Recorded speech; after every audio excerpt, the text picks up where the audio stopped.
Chattisfying!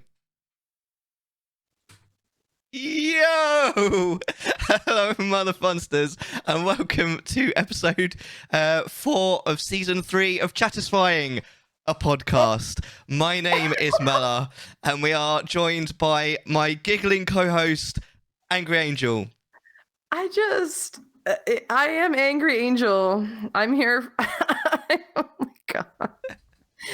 That just now you've given me the giggles, and now I've got to get rid of the giggles and be serious. Get rid of the giggles. All right, so the main topic for today is, as it is the start of the year, it's January. What are your goals for streaming, and sort of how do you set a good goal? So sort of with how to set them and what are they? So do you want to go? Do you want to have your pop at this, Angry Angel? Sure. So I think it kind of links back to a lot of the things we've talked about setting reasonable expectations, being consistent, things like that. These are not just goals that work for streaming, but for life in general. I mean, anything you're consistent with, you stick to, is going to yield results. So, I think in terms of goals, though, I think it depends on, like, are you aiming at a certain amount of followers? Are you aiming at a certain number of subscribers? Are you, these are just very basic goals that any streamer, I think, has on Twitch. What do you think, Mellar? Well, I don't really like follower goals and sub goals myself. I personally find them. I find it's a bit of a you're lining yourself up for failure, in my opinion. Maybe it's a slightly pessimistic kind of view on the world, but if you set a follower goal or a sub goal and then you don't meet it, it doesn't feel very good, and it's not a good recipe for good mental health. I don't really subscribe to sort of follower goals and all this kind of thing. I don't think they help. I mean, there's supposed to be studies and all this kind of thing that say that if a person sees on the screen like a goal, they are more likely to, go towards that goal. But I mean, I don't get it. I've never felt like it's helped. It never felt like it's helped me when I've put one on the screen to get anywhere. I've never felt like me as like a viewer has been encouraged to do something because someone's near a goal, generally speaking. Like if they're very close, maybe that's maybe where they go, but if it's anything other than like literally I'm going to be the one that gets them to the goal, then I'm probably not going to contribute towards it. I don't think it helps. And there's always that little niggling thing in the back of my mind where, like, if I have like a sub goal or something, maybe it gives a slightly bad message. It gives a message, oh, that streamer's just out for money or whatever, which is totally not my vibe. So when it comes to that kind of goal, I will pretty much entirely avoid them. Like, I did actually have a 900 goal follower goal, and I had it for one stream, and it was like when I was already at 898. That's how averse I am to goals, and the only reason why I kind of put it on there was because I thought it would be nice if Twitch told me when I'd reached my goal, and it bloody didn't anyway, so it didn't make a difference. And that's it. So that I could just go, oh, I hit that goal, that's nice, move on, kind of thing. That's literally the only reason why I did it. So I'm not really a fan of those kind of goals, if I'm honest. So when I think of like the goals that I've set for myself for the year ahead, it's more games that I want to stream. And they're not in any real particular order. I mean, I've got an idea, like a rough idea, but it's always a little bit fluid anyway. So at the beginning of the year, I gave what sounded like quite a fixed idea of what I was expecting for the year ahead. I think I said that on the Sunday and Tuesday streams, I was going to do Majora's Mask Vanilla, then Pokemon Shining Pearl Vanilla, and then I'd figure out what I was going to do after that. And I'm already second guessing myself on that. Like, things have changed, and now I'm thinking maybe I'll push the Pokemon thing to another time. I'll push it like way back. And that's actually one of the reasons why I still to this day I really like the whole paradigm of putting a vote up on Discord, because it gives me an idea of what the community wants, so that I can kind of tailor myself a little bit to that, as well as obviously I only put things up that can be voted on things that I want to do. So I can't like suddenly vote on something and I'm like, oh great, I have to do this now. This sucks, kind of thing. It won't end up like that because I only put things on there that I want to do, and all that kind of thing. So that's kind of it, really. I've got like a vague idea of the games that I want to play this year. I obviously know, I've been sort of making plans in the background of like how I'm going to handle the baby being born, because obviously I'm going to have to take a little bit of time off for streaming for that, and sort of thinking about how I'm going to come back and all this kind of thing, because it will have to be different to last time, I think. I mean, it can be different to last time. I'll be because I'll be off work for longer. I should be able to come back to streaming quicker, theoretically speaking. But you never really know with a new kid, because all kids are different, and you never know what they're going to be like until they're around, all that kind of thing. So I haven't really made any plans. I keep thinking to myself, maybe I should make a plan for my affiliate anniversary. I never bloody do. It always comes too close to the time, and I'm like, oh, I've left it too late this year. I'll do it next year, kind of thing. And I don't really like things like we spoke about it before, Subtober, like playing certain games at certain times of year, or certain types of gamers at certain times of year. I don't think it really works. To be honest, I want to play what I want to play when I want to play it. Thanks, kind of thing. So I've always just kind of done my own thing. So when it comes to like making plans, I'm probably not the greatest person to ask, unfortunately. For me, I'm coming up on my 1-year affiliate anniversary, and so it's for me being at more the beginner or the start of my streaming journey. Some of these goals, some of these marked occasions, kind of mean something to me. The fact that I've met all of you lovely people online and we're all kind of friends now in a community makes me want to reach some of these goals, just not just for myself, but for all of you as well. Because I think having a celebration of my 1 year streaming as a Twitch affiliate is also a recognition of all of the viewers that helped me along the way and all of the fellow streamers that helped me along the way. So I think with some of my goals that I have for myself, I make them not just with myself in mind. I make them sort of dual focused. So like I'm thinking about because I've just started to think about it. I put a poll up in my Discord to kind of figure out what day might be best for most of the people in my community. But I try to think, how can I say thank you during this time? How can I not celebrate that I've been streaming for a year, but what can I do during the stream that will show others how much I appreciate that they were a part of it? And so I think things like sub goals and follower goals are definitely goals you should set if you're planning to stream long term. But I think what saves your mental health is don't put an end date on it. Right. So it happens when it happens, and when it happens, you celebrate. You give the person who was that 350th follower a choice of putting a sticker on your face, or choosing where you go next in the game or whatever, and you keep going. Because I think if you don't mark something, if you don't celebrate something, it all just kind of starts to meld together a little bit, she said, approaching age 41. So I think I don't think you should make goals and say, I'm going to have this many subscribers by June 30th.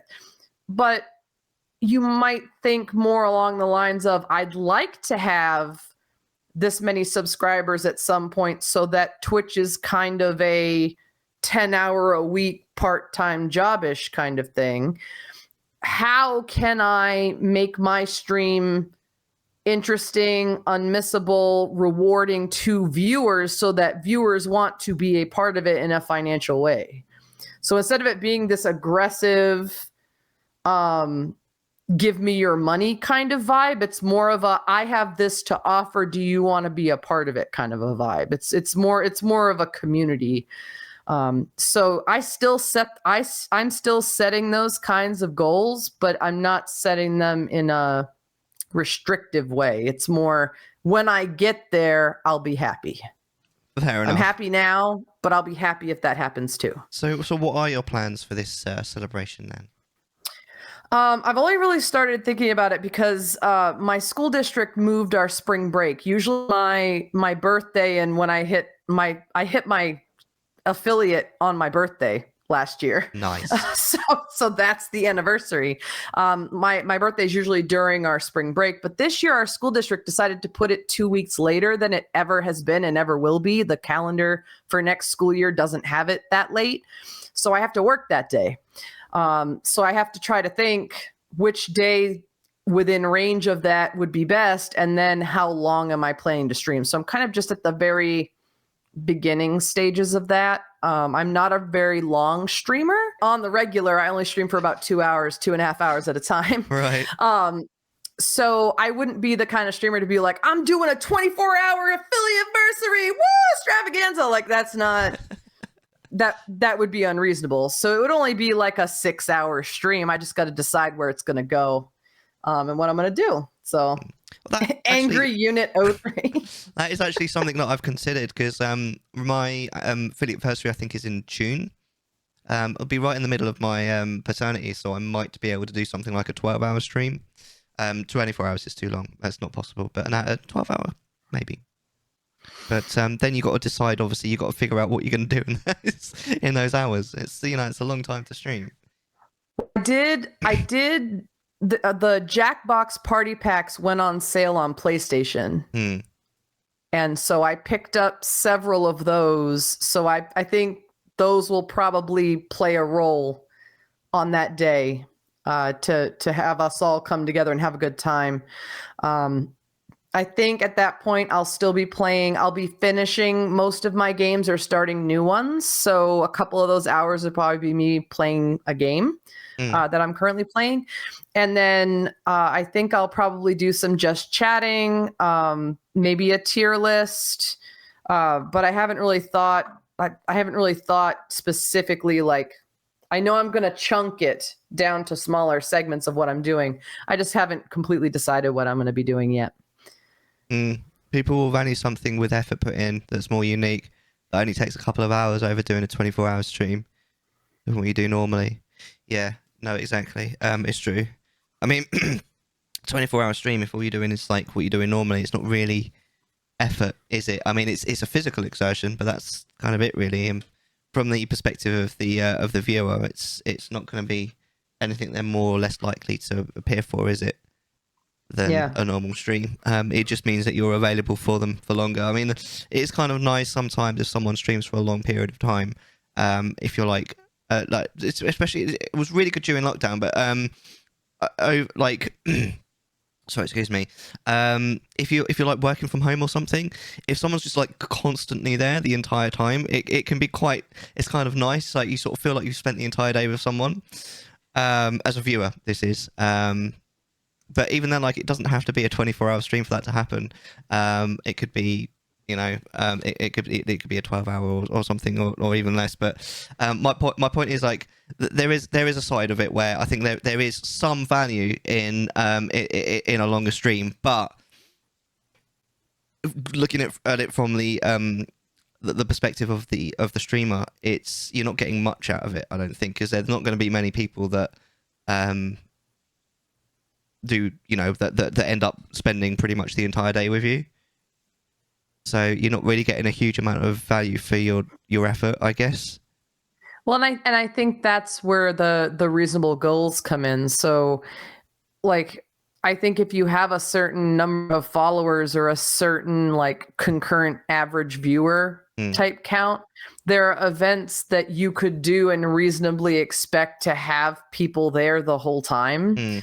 Versus if you're coming in at, like, the lower numbers because you just started streaming, a 12-hour stream is going to make you feel terrible, because if you're sitting at one or two people and maybe it pops up to 10 people and then it goes back down to one person, that doesn't feel good as the streamer. I mean, I'm not somebody who watches the viewer number the whole time, but like if you're going to be streaming for 12 hours, that's a long time to talk to yourself. It's, so if you think people are going to show up for it, like I think Mana said, yeah, people will value something with effort put into it that's more unique, that only takes a couple of hours. Like for my reality, streaming any more than 4 to 6 hours would be unrealistic, not just for me, but for my viewership. My viewership doesn't expect to hang out for me longer than 2.5 to 3 hours on a regular basis. So like when you put yourself out there on stream, I think you're also kind of saying, hey guys, come hang out with me. And you don't want to push people away, making unreasonable expectations. Like you're not making them explicitly, but people want to be there for you. You just don't ask more than what's reasonable. Yeah, it's also like Small Print just said, there's a limit to social interaction, even through a screen. I mean, it is effort. You feel tired after a stream. We talked about it before. Especially that moment immediately after you press stop stream, and you're like, whew, that was a lot of fun, but my lord, I'm exhausted. Because you don't realise while you're live. It's only after you press the stop stream button that it all just hits you all at once. But even the idea of trying to keep that up for an extended period of time is like exhausting, honestly. Because we always say that when you're streaming, you have to be on all the time, like always on, or pretty much always talking, or if nothing Mellar, else, focusing on the game. There are streamers I watch at work on mute that do like Bloodborne challenge runs. And I know they're going to be doing that for like 7 hours. And so during my planning or in between periods, I can just flip over and be like, are they still there? How are they doing? Okay, cool. And I can flip back. And on Fridays, when you stream for like 6 hours, I can just like, I come home, sat down in my recliner chair, and I've got a snack or something, and I just turn on Twitch. It's nice when a streamer has like one day where you can spend a little more time with them, or you can catch them. Like yesterday, I missed your stream completely because I was at the doctor's. And when you only stream for 2 hours, you're going to miss some people. But so, yeah, I'm looking forward to having a day where I can stream for maybe 4 hours instead of just 2, but it's just not. It just depends on what your schedule is like and how flexible you are. And as long as you're, but I think as long as you're consistent with whatever you do. Important.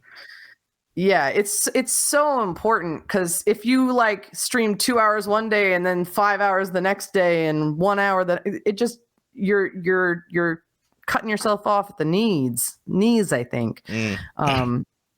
So yeah, I think 226 that's your consistency. So we've grown to expect it. Yeah, I think it definitely works for me at the moment. I prioritize the Friday stream as well. That's like, the way I sort of see it, that's kind of my big show. That's the one that's a bit what's the word? There's no argument about it. It has to happen, kind of thing. Unless something big happens, there has to be a really good reason for me to cancel that. Whereas the other shows, the other streams, not so much. So if someone wants to do something on like a Sunday or a Tuesday, I'm a little bit more okay with cancelling those. But if they want like do on a Friday, I'm like, nah, I stream on Friday, forget it, kind of thing. Because the Fridays, the non-negotiable is the word that I was looking for. It's the non-negotiable one for me. And I've managed to make that mostly work for me. Obviously, there are examples where you have to take a little bit of time off, like when I went to China, and obviously when the baby's born, I'm definitely going to have some like a few weeks off. But other than that, I think consistency is really important. I think I really, really like what you do with what you can with yours as well, because I know that obviously you kind of struggle with the number of hours that are in a day. So you sort of stream a little bit, but on quite a few days. So in terms of the number, how many hours do you stream on average per week? I would say it's at minimum it's 8. But if I do, so that would be 8 to 10. hours a See, week I if stream. I get all 3 of my streams in, that's 10 hours. So in terms of actual hours that you stream, you're pretty close. You know, it actually, I think most streamers that sort of have these responsibilities in their life actually end up around sort of 7 to 10 hours per week generally. But obviously, everyone spreads it out differently depending on how life is, I guess. But I suppose that's another thing that you could put into planning is sort of changing your real life circumstances in order to make streaming easier. You know, Well, I mean, something I had to do is that I'm a very healthy person, but I'm not a very active person. right? So like um something a non-streamer goal that I set for myself was to drink more water Yes. because I'm consistently working dehydrated, and I don't want that to become a kidney problem. Hmm. Um, and I needed to get little exercise. I needed to be more active, essentially. Mm. I don't have a weight loss goal. I don't have exercise goal. Like, I don't have any of that. I just need to be more active. So something I had to do, I used to start at 4 Eastern and end at 6:30 Eastern, but to make room for me to get home and to do some exercise and then also stream, I had to change the start time to 4:30 Mm. for Mm. my streams. So instead of streaming 2.5 hours at max, I'm streaming about 2 hours at max, but I'm making room for me. And I think that's important too, is that streaming, unless you are a partner and that is your job, streaming is all about community and spending time with people. And if I'm not feeling good, if I'm not energized, if I'm not taking care of myself, I can't give what you guys expect on stream. So, but again, consistency. I announced it. It's consistent. The start time is the same every day. But that was something I had to do because I want to feel less tired. Mm. And Yeah. I just had to make a tweak to my streamer schedule to do that. There's not enough hours in a day. It's definitely a problem. Like you have to sacrifice somewhere. I mean, the place that I sacrifice on my Friday streams is I sacrifice my sleep. But I do it knowing full well that it's once a week, and I make up for it on Saturday. You know, and I very particularly don't have anything to do most Saturdays. Actually, funny enough, do have something to do this Saturday, but I'm on early shifts, so it doesn't really matter because I'll be finished by midnight anyway. You know, but I mean, what happened the Friday just gone? I finished at 4 a.m. You know, there's no point going to bed at that point, so I just stayed up. You know, it's probably See, not I it's not don't good for you, but I don't know how you guys do that. I've never been. I'm a day dove. Like, you talk about like night owls or early birds. I'm a day dove. So like, I like to go to bed early and sleep in late. So like, I do my best work between like 9 a.m. and like 8 p.m. mm, And so when you guys are like, I'm staying up until 2 a.m. and I'm just like, I can't do it. I have to get sleep. If I don't get sleep, I don't work. yeah. Something I still wonder is how, because like lots of streamers do, like, I think streamers that have some level of awareness and intelligence understand that the chances of them being like the big money makers is very small. Mm, But I think there are some streamers that would want to make this kind of like a part-time job, or they get a lot of value out of entertaining the public or playing video games or whatever. And I just wonder, and we don't have to answer this today, but I there's got to be somewhere on the spectrum between I'm just doing this as a hobby, don't give me your money, and give me your money. Like, there's got to be something in the middle that says, let's meet in the middle, and I'm providing entertainment, support me. like I don't know how to word that because that's not really where I'm at as a streamer, but I know that some people we come here together to talk about streaming in general, and for some streamers that's something they have to find a way to say to people or to encourage people or motivate people to do so that they can meet the goal of being a part-time streaming being a part-time job. So I just wonder about what would be the language or the behavior or the on-stream type persona that would communicate that in a not grubby way. Do you know what I mean? That's just something I wonder about. Is how would it be okay to say, please give me your money? It's not something I want to say. If people subscribe to me, I'm just happy they feel that compulsion to do that. Like, I'm grateful and thankful. But there are some people that like this is what they want their job to be. So I just wonder what that would look like for a person, because I'm not sure what it would look like for me. One thing that Manus says is I think consistency is great for gathering an audience. I don't think it's the be all and end all as you plan on making it huge. I mostly agree with what you're trying to say. I mean, making it no one can plan really on making it huge because it's not really a plan you can make. There's too much luck involved.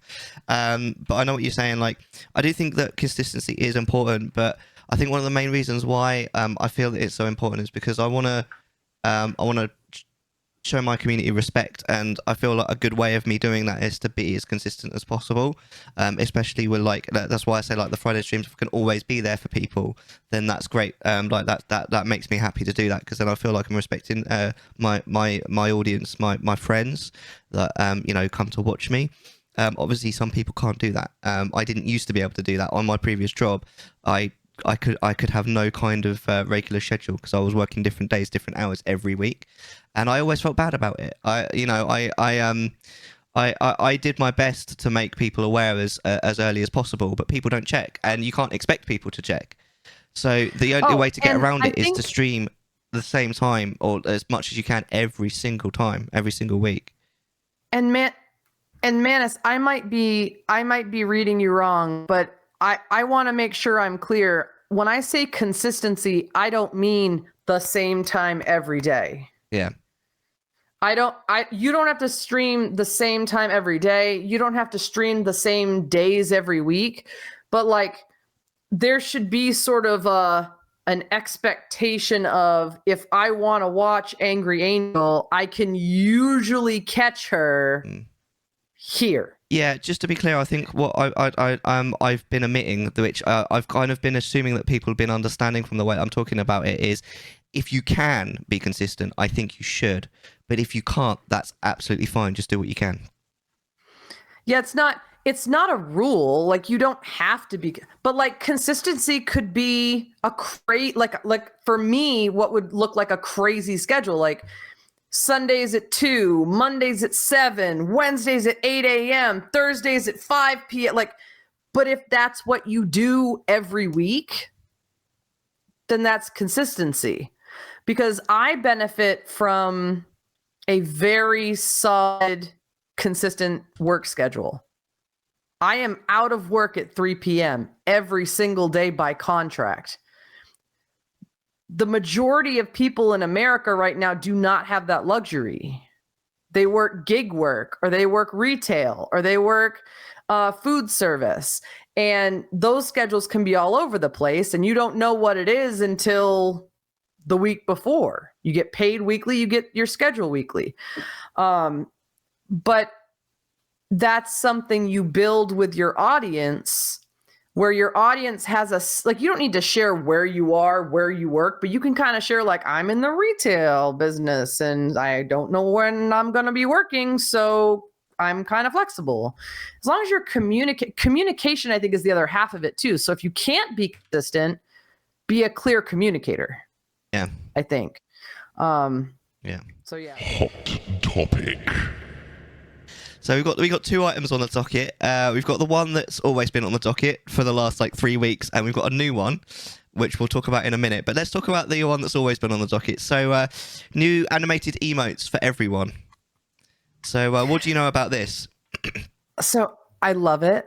I think that I think that Twitch is really making some inroads to building up like trust with the community after so many years of like weird policies and terms of service changes and all this stuff. There are some things about what Twitch is doing right now that show they're listening. I also like the idea that I don't have to be a partner to have a bunch of fun animated emotes.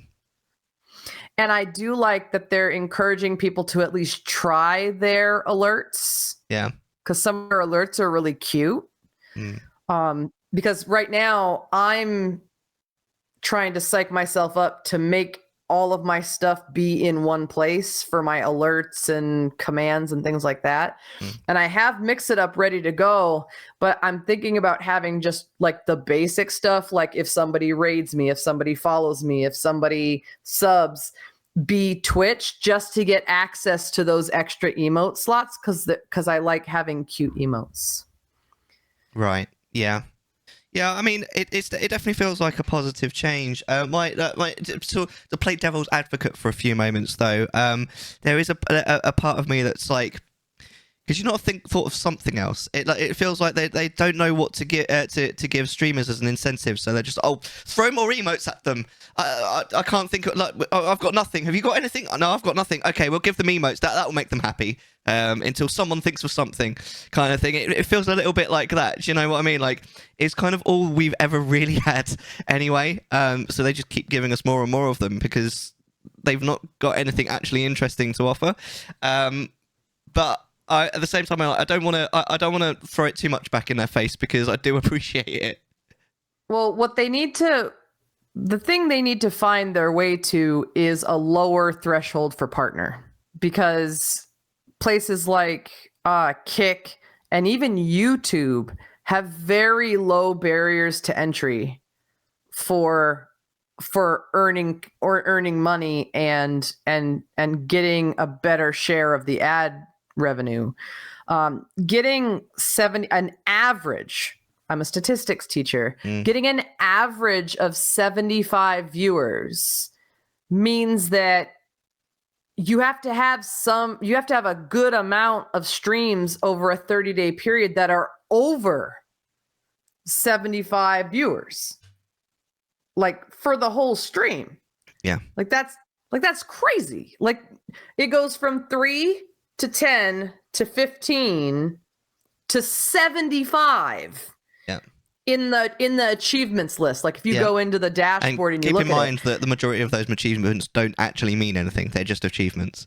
Yeah. But like I think that the other streaming / content places have lowered their requirements a bit so that more people can benefit from them. That the Twitch requirement for partner is so unrealistically high that what's going to be, I think, a meaningful change eventually is lowering that number to something like 50, like YouTube did. Or even like, I would love to know the data from Twitch on what if you took the 1%ers out, what is the average concurrent viewership of streamers on Twitch? I would want to look up that data because even some of the most popular people I follow, they only really hit between 30 and 60 on a regular basis. Like I'm looking, the person on my list of followed channels that's live right now has 64 viewers. So I was a bit confused by what Manners was trying to tell me just now, because apparently like the follower emotes are available to everyone now, but me and everyone I know has had them for months. So I'm like, it's not new news what you're talking about, but it actually is the fact that it's available to everyone. It's just that everyone that I knew already had them. So it's not exactly on topic, but the follower emotes so when I became affiliated, I had to stream 60 times. Not be affiliate for 60 days. I had to stream as an affiliate 60 times before I could do follower emotes that weren't like the starter pack of 4 Twitch hand you emotes. Right. Then they let you upload them and you had to get them approved. Once you've gotten them approved, then you can kind of just upload them as you like. Yeah. But older streamers that came in before like the middle of last year, you just got follower emotes. Yeah. You were able to just upload follower emotes.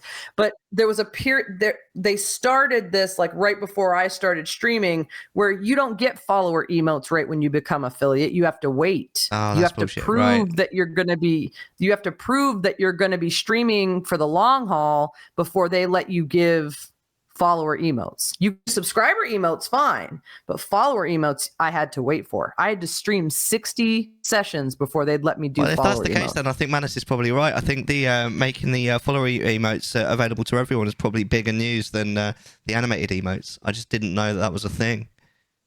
That's amazing. It's like follower emotes is such a nice thing for you to be able to give like a free thing to your community, especially like straight off the bat. Especially now that Twitch actually provide you with some like options for free emotes, which is quite useful because I remember. Excuse me, when I first started and I wasn't expecting anyone to subscribe and I got a subscription, I was like, shit, now I need to make an emote.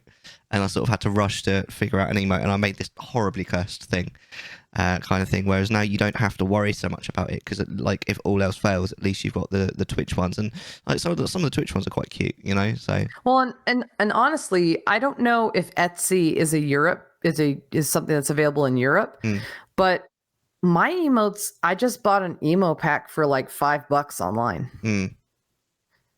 I bought my cactus emotes I purchased them. I didn't make them. The animated emotes you can just buy for like $6.95. You can just buy a pack of like 20 animated emotes of anything. You just go to Etsy.com and type in blah blah blah animated emotes and you can just pick. So if you're a streamer and you're not a graphic designer or familiar with Photoshop or whatever like I am, you can go get really cute emotes at a very cheap price. I just suggest crediting who you bought them from, or at least talking about the fact that you did buy them from someone.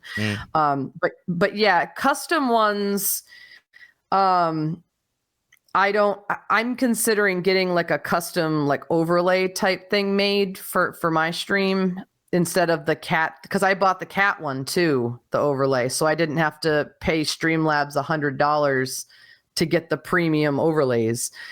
But if you're a streamer out there and you're watching this and you're like, oh crap, if I get a subscriber, I don't know how I'm going to make my own emote. They're out there and they're very cheap and cute.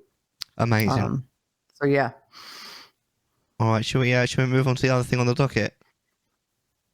Are you ready, Angry Angel, to piss everyone off? Well, I don't know. So I wanna preface this because when Mellar and I were talking about if we wanted to talk about this, Mellar was coming at this from a very like he was afraid of pissing people off. But like I don't want to have this conversation with you, chat, in a confrontational way. So like I want to start before we start talking about this, I want to say if you like the thing we're talking about, you do not need to step up and like defend it. If you like the thing we're going to talk about, that's great. Enjoy the thing we're going to talk about. But there are some things that both of us feel need to be talked about concerning this particular game. Please do not take personal offense to it. We're not yucking your yum. If you enjoy something, you go for it, but we're gonna yuck it up a little bit. So get on with it. Yes, get on with it. Is it Palworld? Yeah, it's Palworld. Do you wanna say your thoughts first? No, you can piss everybody off and then I'll cool them down. You reckon? Well, I don't know. I kind of want you to go first now. So like I'm not a super gamer. I'm not a PC gamer. I haven't been a gamer for like my whole life. And so my view on this game has been purely by watching many people stream it. And it just makes me feel icky. And it's hard for me to put my finger on the exact reason why the game makes me feel uncomfortable. And for some people, it's the plagiarism aspect where, like, when I'm watching someone play Palworld, I'm like, wait, is this Fortnite? Because this looks like Fortnite. And then they start building something, and I'm like, wait, is this Minecraft? Because this looks like a smoothed out Minecraft. And then they start throwing balls at animals, and I was like, is this Pokemon? And then they started killing the animals, and I was like, wait, I'm not. And then they started capturing humans with the balls, and then I was like, that's not cool. So it's like the more I watch of this game, and people are having a lot of fun with this game, but as a viewer, I find that I can only watch it for just a little bit before I'm like, no, I don't feel right watching this anymore. I can't support this with my viewership, and then I go watch something else. The game, what did I say earlier? The game feels like that guy that corners you. Shout out to my ladies in the audience. This game feels like that guy that corners you at a party, assumes you know nothing about Lord of the Rings, and then goes on to tell you about that scene where Aragorn kicks the hat and he broke his ankle and they had to actually stop filming. He broke his toe. He actually broke his foot and they had to stop. And did I know? And then they go on about his like lineage and stuff. And it's if that guy became a video game that was meant to throw up a clear middle finger to all the video games it was trying to mock, then it was successful. The game feels like it's like it's daring you to say something. It's like, come at me, bro. That's what the game has a weird vibe, and it's just my spidey senses are tingling. Something about the game is saying fuck you, and I'm sorry you have to beep that, Mellar, but like something about the game is just like, ah! And I'm like, look, fine, if you want to be an asshole, I'm gonna go get a drink at the bar. You can stay here talking to the wall about Lord of the Rings. I'm gonna go play actual Pokemon and some other games that I enjoy. Because if you just want to be a dick to be a dick, I can't stop you. And that's what the vibe, not the people who play the game. I'm not saying anything about you. If you enjoy it, then enjoy it. I'm saying the game's vibe feels like it's aggressively daring me to come at it somehow. It's just I'm sorry. It's just hard for me to put my finger on it, but my gut tells me this game is gross. I get that feeling as well, but for a completely different reason. Yeah. So I also been watching it, and it does look like a lot of fun. Honestly, it looks like a load of fun. But when I'm watching it, I get the ick that you're talking about. I get this ick, and I'm trying to sit down. I'm trying to think why. And I was thinking about it, and it feels stolen to me. There's so much in it that's just taken from other games, and a lot of people are like, "Oh, you're allowed to do that," but what I was thinking of was, do you remember? You might not have been around at the time, but do you remember when Streamlabs got in a lot of trouble? Were you about then? And everyone left Streamlabs, and it's one of the reasons why I left Streamlabs, where basically, like, it came to light where basically they made an advertisement, I think on Twitter or something, for a new feature. And the advert was literally a copy paste of an advert for that another company had made for their product, which was the same product. Basically, they'd stolen it, Streamlabs, and they'd forgotten to change the text. So it was basically just like it was obviously stolen, right? This advert, and it made it very clear that not just the advert was stolen, but also the technology was stolen as well. And then it was one of these things where, because that came out, a load of other stuff came out, and a load of people sort of talked out, spoke up about what horrible company they are to work for and all this kind of thing. And it basically turned out that they'd just stolen everything, like all of their like different things. That they can do, they'd stolen from different things. So they'd stolen, like, obviously, OBS Studios is an open source thing. Well, and So I do want to make a quick comment about stealing versus it's the genre. yeah, So when you look at things that are like Souls-like games, mm, they share elements, right? yeah, But each game is its own creature, its own animal. I think if your game is in a genre, it's okay to share elements because that's what puts you in the genre. I think when we're talking about stealing, what Mellar is talking about stealing is some of these things just seem like someone, I don't know how I'm about video only games are halfway made. through a really long point. If I'm honest with you, I'm only halfway there. Well, no, I know, but like you were saying stealing, and I just wanted to make sure, like I was feeling energy from chat that they might come in and be like, well, but some games are so like each other. Why is this a problem? Yeah, but so what I I'm just wanted saying to is make that sure I Streamlabs broke was stealing.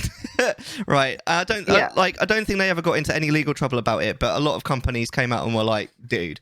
And I know, like, obviously OBS Studio is open source, but the people behind OBS, keep in mind that OBS Studio open source. It's made for free basically. It's almost like a passion project amongst like people. But then like Streamlabs basically tried to sort of take credit for it essentially, and the people behind OBS Studio was like, dude, like, you can't be doing this, all this kind of shit. And it basically turned out that the entire company was basically them taking bits, like, they see like an element of a thing, like, oh, I like that, we'll take that. Oh, well, I like that, we'll take that. Oh, I like that, we'll take that. And that's basically what I get, the feeling that I get from this game. Like, it feels like, instead of making their own unique IP, they've seen other IPs and they've gone, oh, that's good, we'll have that. Oh, that's good, we'll have that. And they've made this amalgamation, which on its own, yeah, you could say it's quite different from all of these different things, because, yeah, it's like, it's got elements of all of these things, but they've basically, it just feels like they've just stolen from all of these different, all of these games, like Ark, Pokemon, like, some of the animations look like they're lifted directly out of Fortnite, honestly. I just, like, that is what gives me the ick, because and it does confuse me a little bit, because when it came to light that Streamlabs was doing all this shit, everyone left them in droves, right? I mean, but nobody seems to care for this game. Like, apparently that's okay for a video game, but not for a streaming platform. Like, I don't get it. So that's what gives me the ick about it. I just it just feels like it's stolen to me. I'm not necessarily saying that it is, but it feels like it is.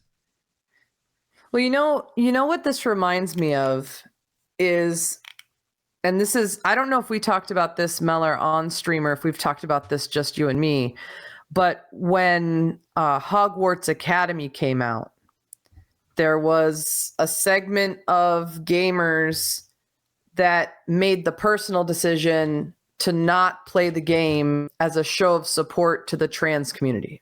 Right. And so there were some people that said, if you're playing that game at all, if you stream this game, we're done. Like, they threw down a line. Like, there was that. And then there were people that were just, I grew up with Harry Potter, I love Hogwarts, I want to see what this is all about. So what this reminds me of is that kind of feeling, where I think we can all agree that this is, who wrote it in chat? Green Tech wrote, it feels like a third-party ripoff sandbox, but I love the idea of freedom to capture and kill and roam however you want to. It's going to be a short-lived, fun game. So I think if we all kind of came together, we would all agree that it looks like a ripoff. I think if we took our rose-colored, I'm having fun playing this game, glasses off, I think the common ground is, this is obvious. But some people are saying, this makes me feel icky, I'm not going to play it at all. It makes me feel weird. Like, for me, it feels weird to watch people play it because it just feels off. But other people are like, I'm having fun with it for now. I don't have any quibbles with it. And when it's gone, it's gone. Mm. And both of those people are right. Mm. Like, I can't yuck people's yum. I can't stop people from playing Palworld. But for my own personal choices, I can say this game makes me feel kind of iffy on the integrity spectrum, and I'm just not going to be involved with it.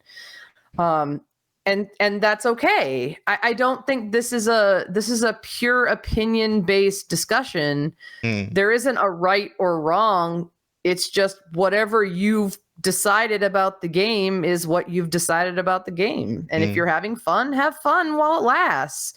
I actually like what Green's just said. Is like, if it puts the boot up Game Freak's ass to improve their own games, then all the better. Which is a very valid point, considering the quality of Pokemon Violet and Scarlet, or lack thereof. Yeah.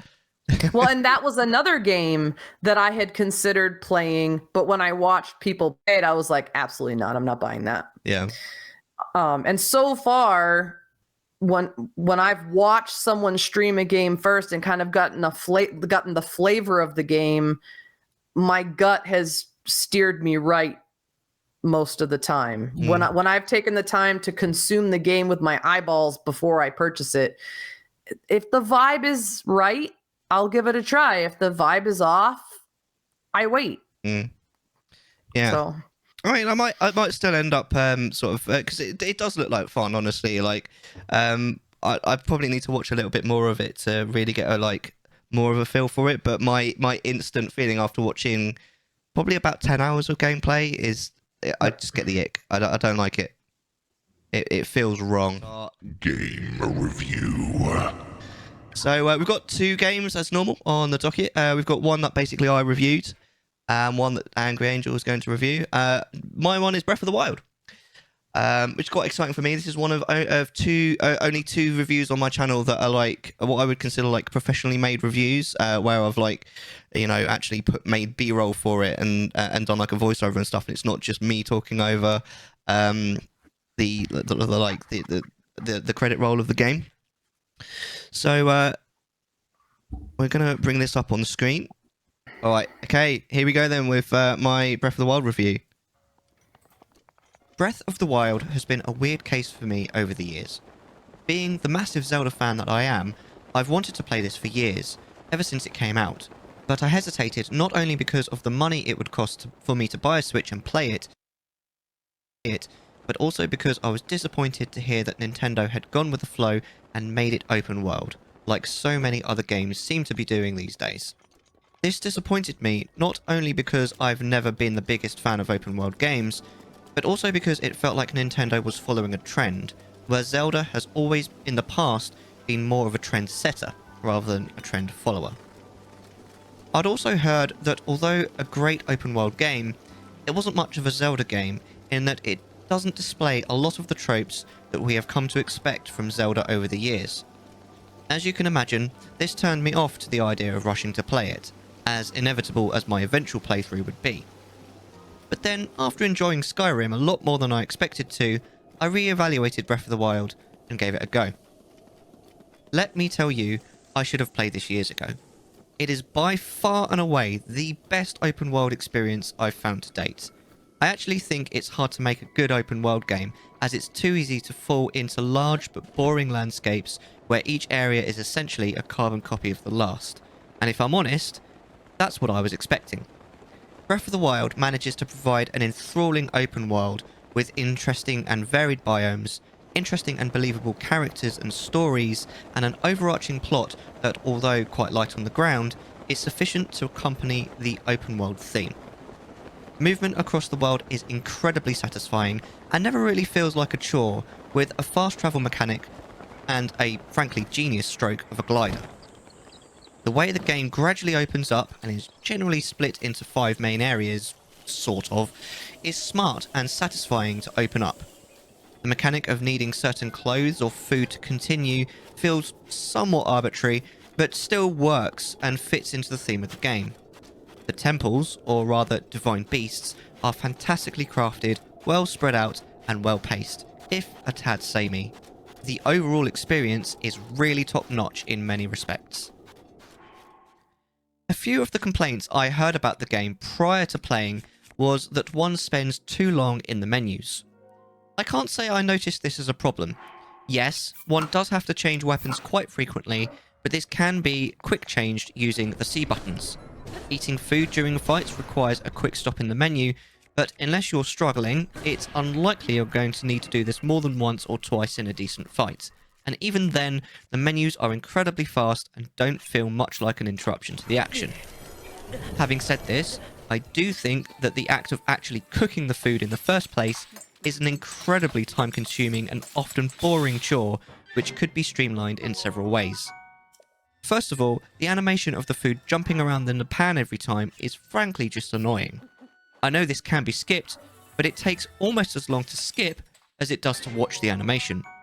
And to have to do this for every single plate of food, especially towards the end of the game where you're likely to need large amounts of food against harder enemies, is laborious and unfun at best. A menu that just makes the items immediately and allows you to make multiple at the same time would have been far better. Another complaint I heard a lot before going into the game was about how annoying the breaking weapons mechanic is. As much as I can understand how this could be annoying, I have to say this never seemed an issue to me. The game gives warning before a weapon is about to expire to give you an opportunity to inflict extra damage, and the amount of weapons available makes up more than enough for the weapons breaking. It adds an extra element to the combat which honestly would probably be boring without it. I'd have more issues if changing weapons wasn't quick and easy with the C buttons, and if you weren't able to extend your inventory with the Korok seeds. But as it stands, I honestly can't see what all the fuss is about. Finally, a complaint I heard before going in was the overall lack of dungeons. Again, I never saw this as too much of an issue.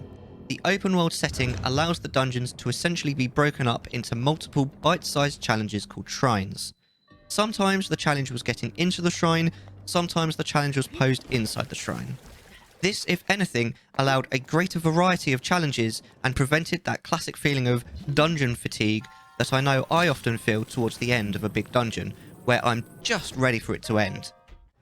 The dungeons that were provided in the Divine Beasts, while somewhat short and fairly samey, were fun and well crafted and more than scratched the itch for a longer dungeon experience that the shrines lacked.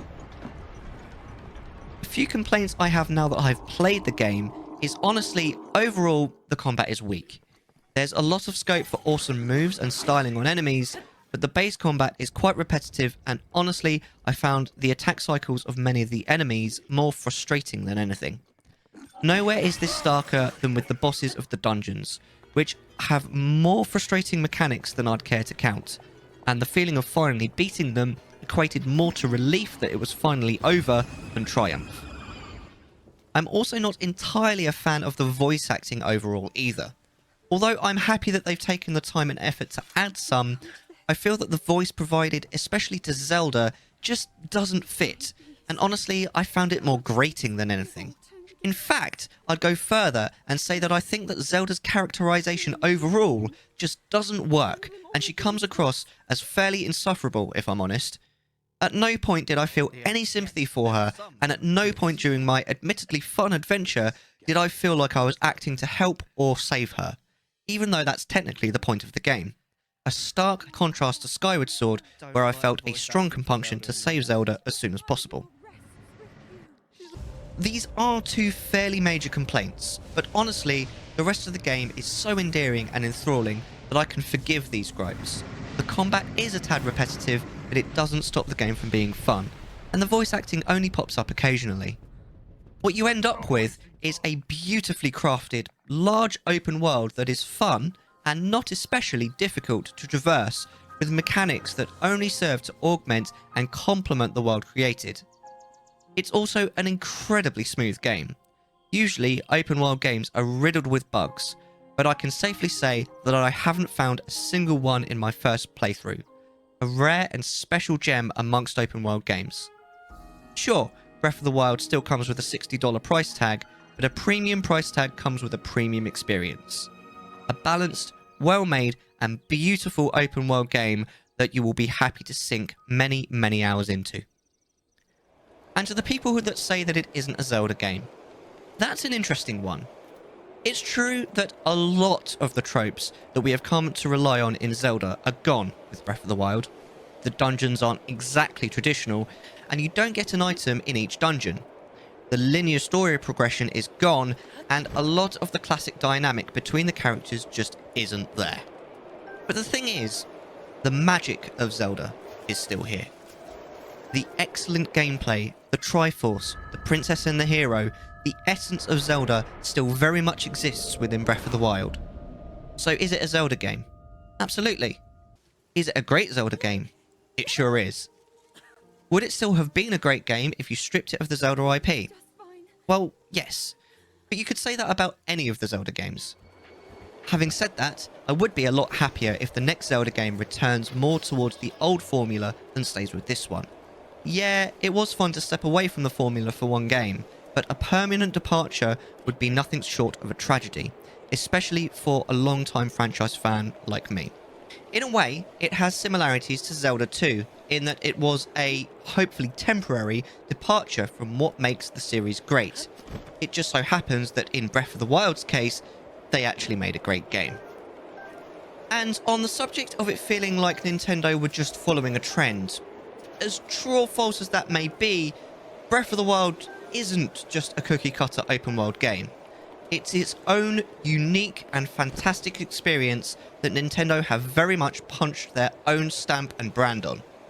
In many ways, I feel like Breath of the Wild defines open-world games rather than falls in line behind others, in the same way that Skyrim did when it came out. If anything, it shows Nintendo going out of their comfort zone, changing genre in arguably their most loved IP, and taking a chance on something new. And lord did it pay off. I can't really speak for the replayability of the game, but I can tell you that my first playthrough was pretty close to magical. It was like being a kid again, exploring the world and gradually peeling away the layers until there was nothing left. I literally spent hours just exploring and didn't feel like my time had been wasted.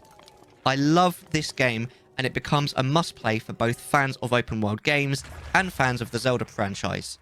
So, unless you dislike both open-world and Zelda, I cannot recommend Zelda Breath of the Wild enough.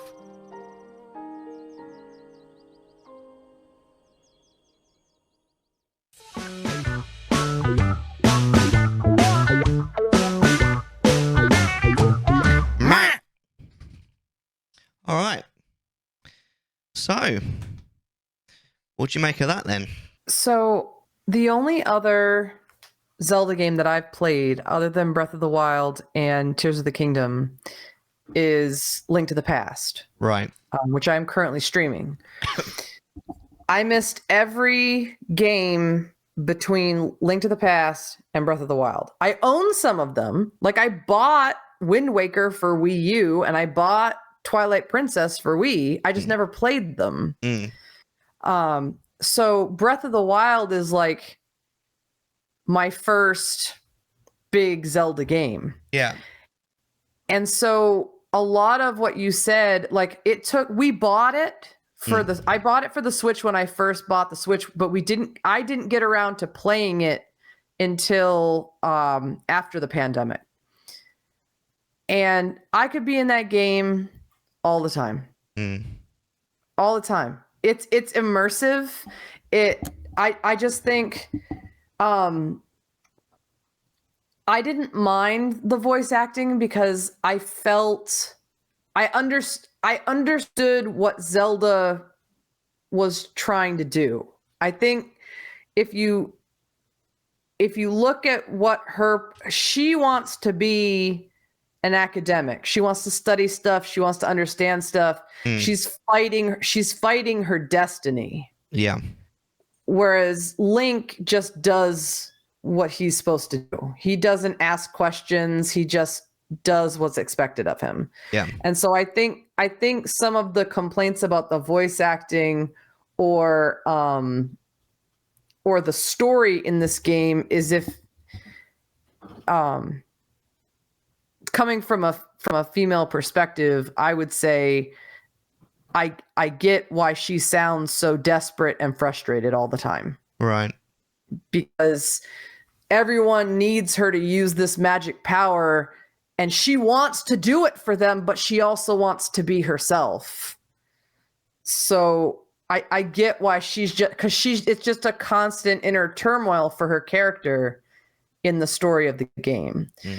But yeah, the game is just, it made me speechless, honestly. There was hardly any time where I had to Google stuff.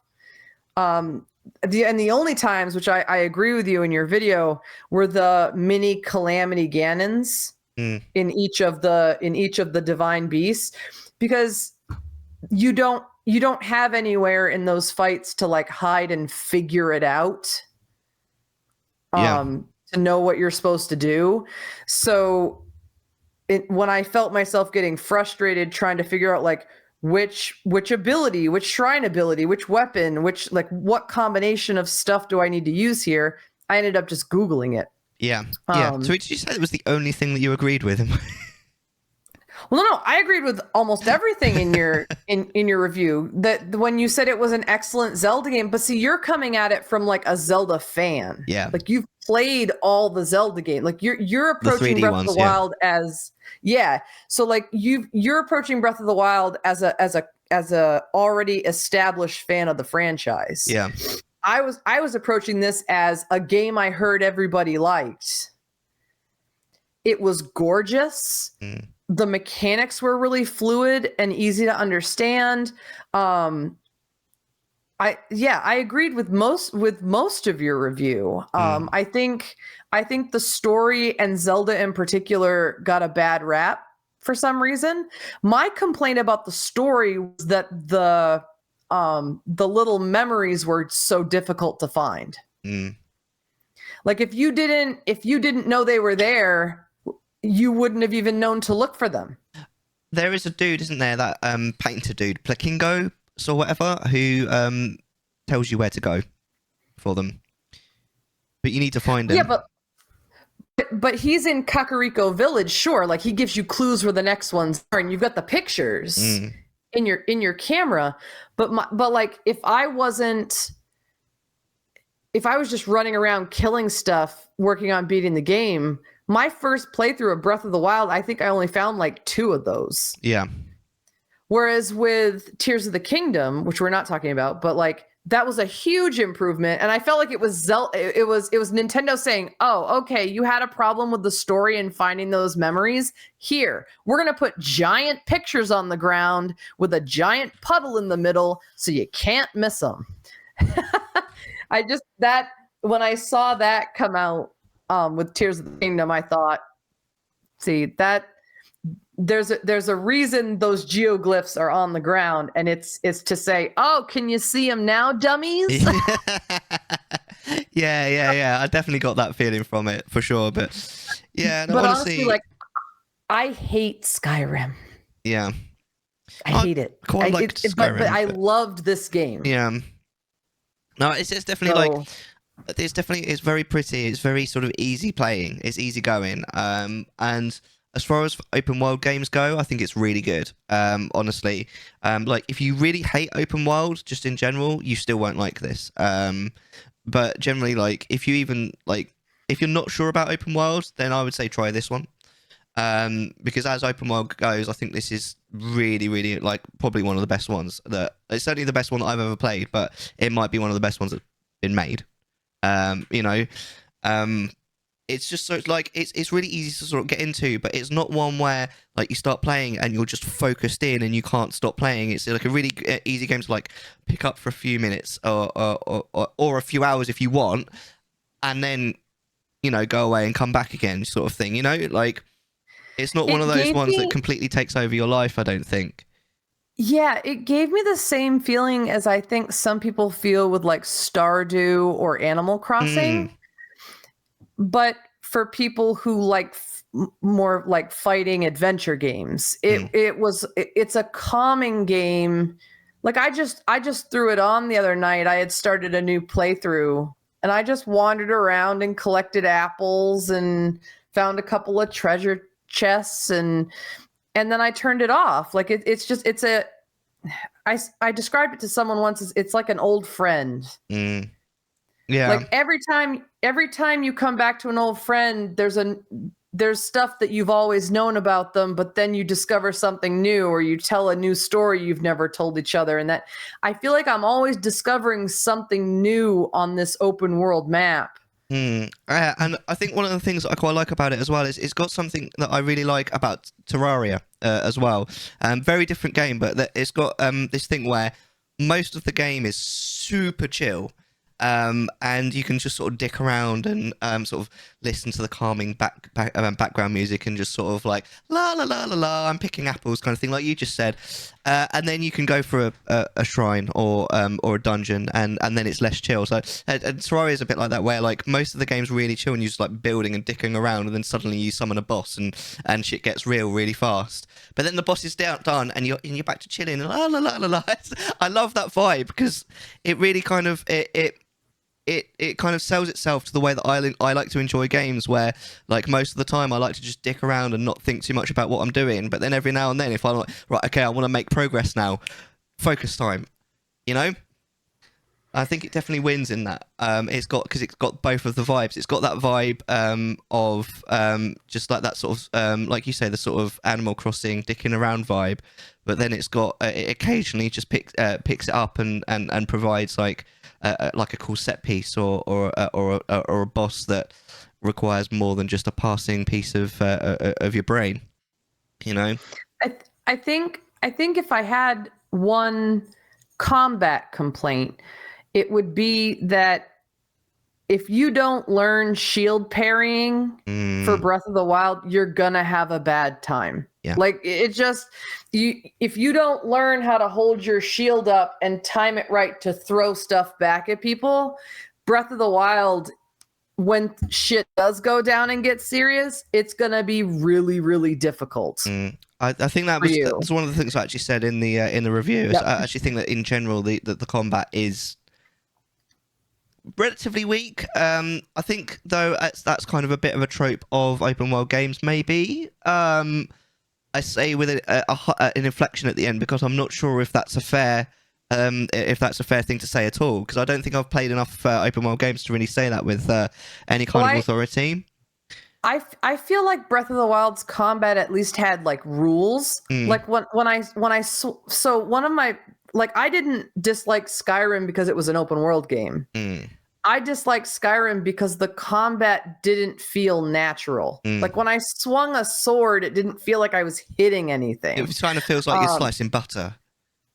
Yeah, but in Breath of the Wild, it made sense. Like I was hitting stuff with things, and if I jumped backwards, I could do a flurry rush, and there were ways I could make the combat more interesting if I wanted to.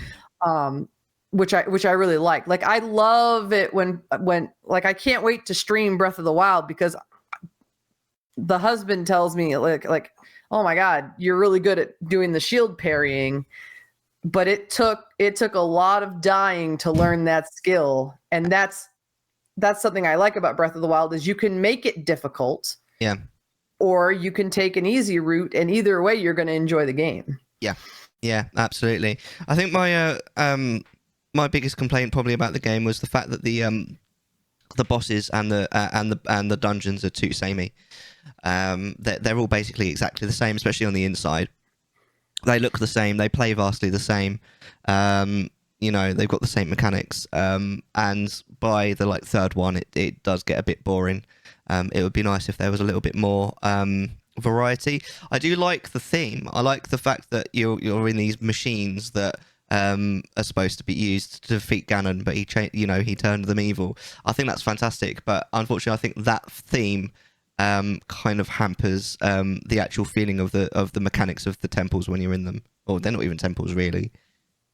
Something I'm surprised you didn't mention in your review that you've mentioned in the past when we've talked about Zelda is that Ganon as a boss in this game, I would guess you think that it was kind of weak. Like we don't even really see Ganon as Ganon. he's a nasty spider, and then he's an easily beatable giant bull. Yeah, I mean, I Well, think one of the spoiler reasons why I alert. didn't mention that is because there's precedence for that in the other Zelda games. I think I've mentioned this before, but I mean, in the older games, it's part of the overarching story. It's part of canon that there is a version of Ganon that is basically no brain. I just want to kill around and kill everything kind of thing. So, although as far as most video game franchises go, yeah, it's a pretty crappy trope. As far as the Zelda, specifically the Zelda franchise goes, it actually makes sense in the lore. So that might be the reason why I never really mentioned it. And until you put the Blight Ganon against Ganondorf from Tears of the Kingdom, it's not really that much of a problem. It kind of goes with the whole light story, because Breath of the Wild does have a very, very light story, which they kind of, to a certain degree, fixed with Tears of the Kingdom, because Tears of the Kingdom's got a much more involved story. But in Breath of the Wild's case, because it's got such a light story, a light antagonist, which is basically what he is, kind of fits the theme. Which is actually one of the reasons why I think I kind of liked him, because if they'd have added a really story heavy like awesome antagonist to that otherwise really story light game, I think it would have been really jarring and weird. That makes sense. Yeah. So I quite like I quite like the Ganon. Again, like the whole thing with the big, I forget his name, but the big pig Ganon at the end being really easy. Again, there's precedence for that. I mean, you could say the same thing about almost every single boss in Twilight Princess. They're these big sort of spectacles that look amazing and feel really cinematic, but they're all so easy. So again, there's precedence for it in the franchise, so it doesn't really come across as weird to me.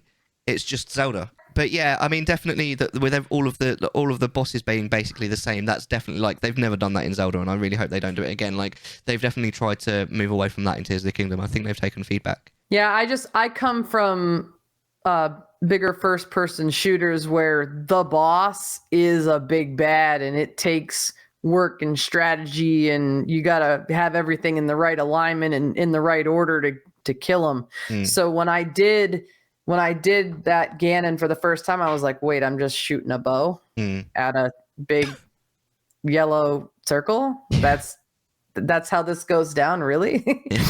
So to me, from my gaming experience over the past like 10 years or so, or at that point 8 years, it felt anticlimactic to me. Yeah.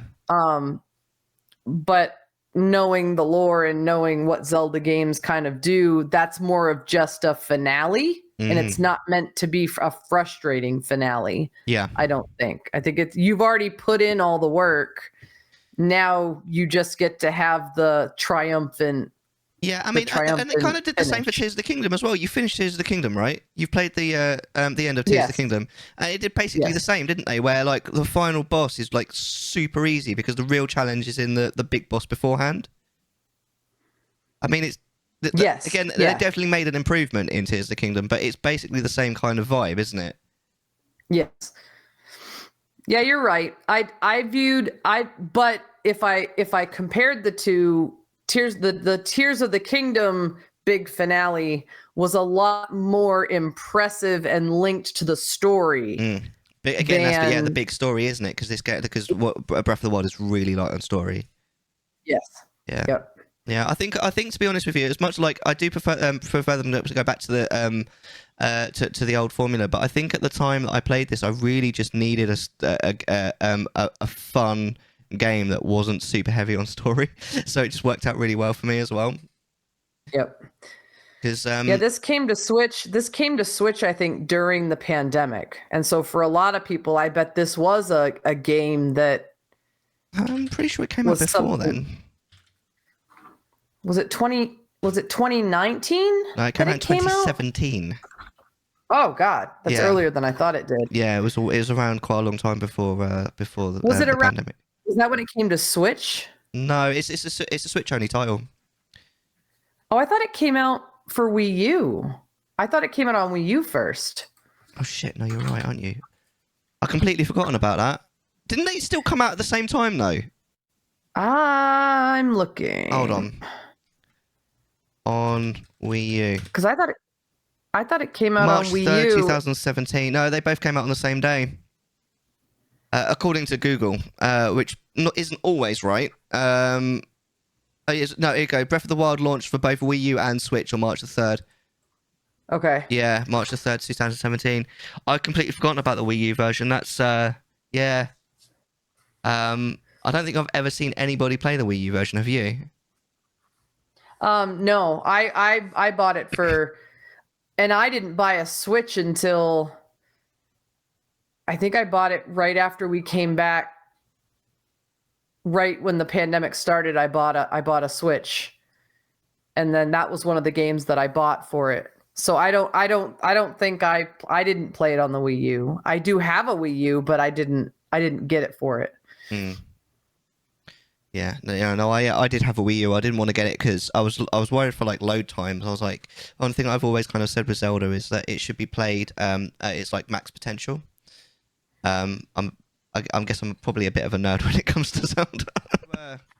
We're going to talk now about Horizon Zero Dawn. We've just got some sort of B-roll footage of me playing it while we talk about it. I'm going to have it on mute, though. So we've got that in the background. If you want to see it, it's just me faffing around on Horizon Zero Dawn. But Angry Angel, what did you think of this game? Because this is your puppy. Yeah, this is one of the first games that I streamed to completion.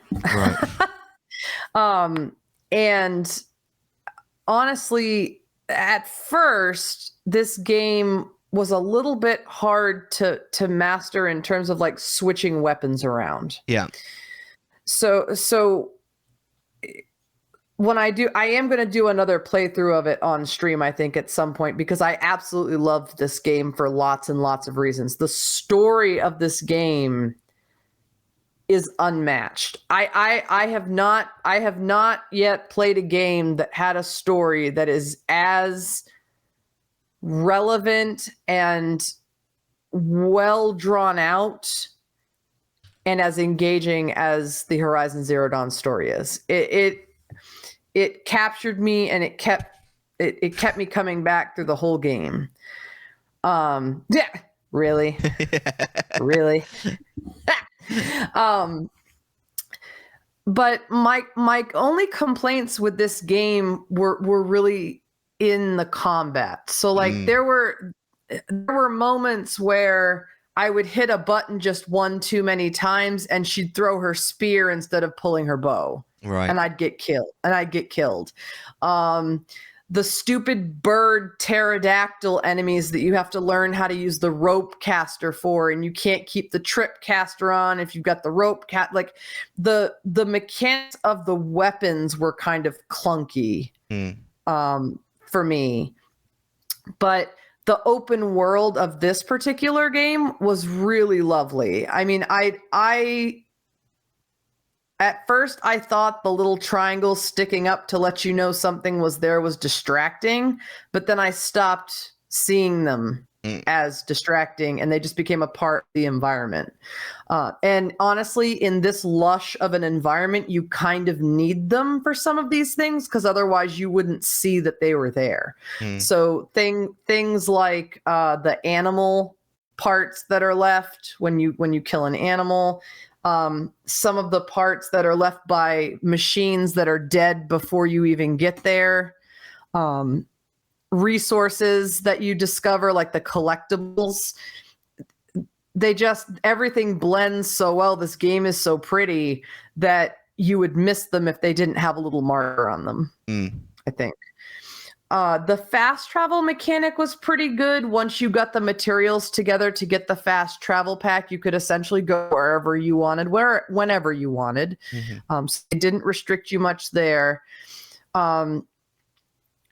But just it's an absolutely gorgeous game with an amazing, well thought out, well-supported story. The characters are amazing. The characters that she meets along the way, even though you only spend a little bit of time with them, some of them I really grew to care about. Yeah. As you went. I'm not going to spoil it for anyone in chat that hasn't played it, and you should play this. I think this game is available on all. It's definitely on Steam because that's how I played it. Yeah, it's on Steam, it's on PlayStation. That it's got to be on Xbox too, or Xbox also. I know there's different weird Xbox endings now, Xbox S and Xbox X. Don't even get me started, mate. I don't know, but this is a game that, opposed to the Breath of the Wild open world we were just talking about, this is not a game that you can just turn on for an hour and just roam around relaxed and then turn off. Like, this is a game where you are constantly pursuing an objective of some kind. If you don't pay attention, then there's a machine that will walk up and rip your face off. So this is a game where I think this game is a good Skyrim. I think if I had to say this game, I think I probably feel about Horizon Zero Dawn the way that other people feel about Skyrim. Right. In that, you get to choose what kind of hunter you are. You get the skill trees, and you can kind of pick the side quest, but there's one major main quest you're doing. I was not around when Skyrim came out playing video games, so I didn't have that sort of, I didn't get used to the jankiness of Skyrim. So I think part of why I don't like Skyrim is because I'm trying to deal with the jankiness when there's all these other games around that are so much smoother that my brain keeps saying no. It's not with you. No. So that's but the ending to this game is the best ending of any game that I have ever played. I could not believe it. Yeah. I thought I knew what was going on, and then suddenly something else was going on, and I was floored. Yeah. Yeah. Yeah, I mean, all fair points. The only thing I would start with is, as far as I am aware, as far as I could tell, and I did research this when I did my own review, this is not an open world game. It's not classified as one. It's not. It wasn't advertised as one.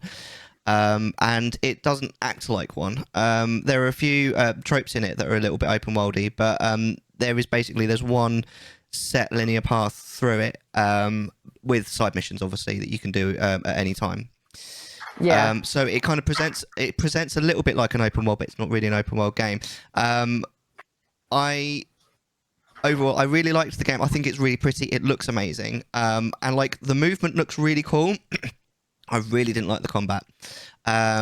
It doesn't speak to me the way, because I want to go in and fight, but the game expects you to prepare for every encounter, and put traps down and make sure that you've got all of the right bits and pieces. Yeah, and it is more of a strategy game than a combat game. Yeah. And I didn't really appreciate that. I didn't find it fun. I just wanted to go in and fuck some shit up, and the game doesn't let you do that. So I found myself quickly getting annoyed with the combat, and I say even in my own review of it, I'm pretty sure it's mostly my own fault, but I really didn't get on with the combat. Thank God for story mode. Honestly, because the story of this game is so freaking good. Oh my God, it's so good. so good. The story and the characters are really, really top notch. So that's kind of where I was with the whole thing, is that I got annoyed with the gameplay, but I liked the story so much that I was just because I would have quit my playthrough if it wasn't for story mode, 100%. But thank God story mode's there, so you can just sort of get on with it, fight the way that you want to fight, and experience the story. And I think that this is one of the few games that I've ever played that I'd say it's actually worth just if you don't gel with the combat, it's worth just playing on story mode, because the story is really, really good. You can't miss the story in this game, and I was so blown away by the ending. I don't care when this game came out. I'm not going to spoil it for you, because you're not going to see it coming. You're going to think you see it coming, but you're not going to see it coming. put this on get this on sale somehow and play it on the easiest mode just so you can experience these characters in this story. It is breathtaking, as Mellar would say. It's smashing. It's fantastic. Yep. Amazing. All right. Should we move on then? Sure. All right, amazing. So it's time to play some. You guys get to watch me play Minecraft badly. Is this even going to work? We get to play. I should probably put on my. And what we'll do is we can talk to chat, and if you guys got any questions or any hot takes on, especially on anything that we've already talked about, if you weren't around at the time, we do have a couple of redeems, although they've just disappeared. Where are they? A couple, right? Let's start the game anyway. I think we've got. There we go. I'll show you guys around my my little base that I've made. So basically, I made this like really imposing looking like keep, right, tower, but then I wanted to make it all like pink and cute on the inside. So I roofed it in cherry blossom. So you've got all the like the pretty the pretty flowers falling down, and then I've made like there's pink things in here. I'm gonna furnish it all, and then on the top floor, but almost the top floor, I've got a big bougie pink bed. I can be here. What are your streaming plans for the year ahead? Oh, you're still on generating world, are you? Did that work? Oh yeah, it did work. That's pretty good, that. Look, Mum, I've made an overlay. Big bushy. I'm not surprised. What do you mean? I've got like a big bush. I've got a big bush roof. A big pink bush. Do you like my pink bush roof? Isn't it gorgeous? Look. Look, it's a massive bush. Massive pink bush. You wish your bush was that impressive. V4. Please shave it. No, do you have any idea how long it took me to put that there? I'm not shaving it. Right, so we've got Brayley Beans asks, why are you behind? Because we started the stream like nearly 15 minutes late. It's partially due to this overlay. I was trying to fix this overlay up, and OBS crashed, and it reset basically all of my setup for the stream. So I had to do like half the setup again. In Manscaped, bro. Do you like it? I scaped it just for you. It's in the shape of your mouth. Angry Angel, are you there? I can't hear you. Why can't I hear you?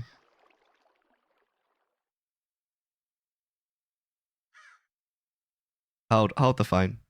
Please hold the phone. Oh, now I can hear you. Yep. Okay. Oh, that's better. So what? I don't know what you were saying. I was muted in the program for some reason. Oh, that's weird. So what were you saying just now? Because I was doing Chattisfying After Dark for Ben. I was saying, how do I jump again? Oh yeah, it's that button. Finishing Zelda series playthrough, hyping some fresh ways to deliver Zelda content via ROM hacks and randomizers outside of... I thought you were going to start the whole thing again. That's what we discussed, wasn't it, on my previous stream? How do I punch? Which was my punch? Oh crap! Wait, I don't have know no how to idea because I think I've only ever played Bedrock Edition once, and it was in like ZR 2013 on Xbox 360 with my buddy.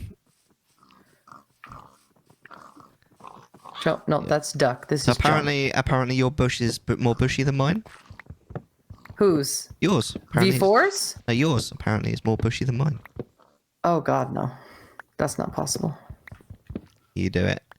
I mean, I'm kind of already doing all of the 3Ds because I've kind of undertaken one of the thing that I've changed my mind about, because originally I was going to do, well, I still might. I'm going to put it up for vote, but my original plan was to do Pokemon Shining Pearl on the Tuesdays and Sunday streams.